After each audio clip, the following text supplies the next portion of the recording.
Welcome to the Windows Club. If you wish to count cells in Microsoft Excel using the count function, then I'll help you with this.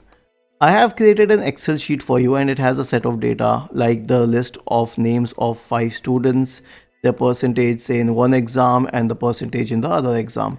Now people know how to find the sum of these entries. However, if you wish to count the number of cells in which these entries exist, which a lot of people would want to do for different reasons, then simply select that data. For example, I'll select this data.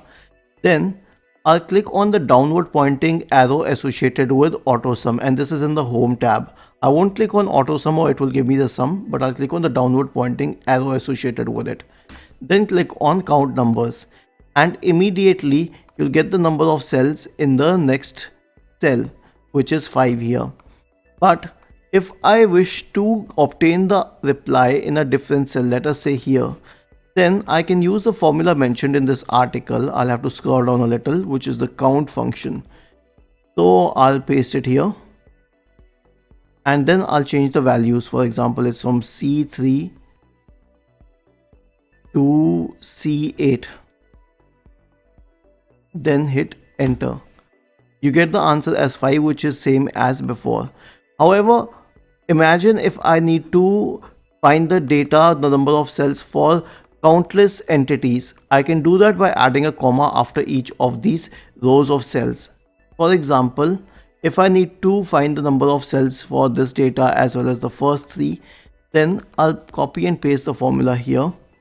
After this, I'll change the initial value from C3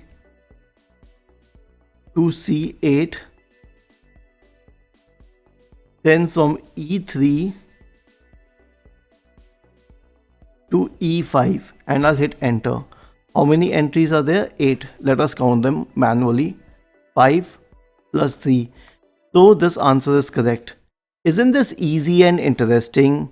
If you have any doubts, please go to the original article on the Windows Club. Scroll down to the comment section and write your query. We will surely answer to it. Do not forget to subscribe to the channel. Thank you for watching this video and have a nice day.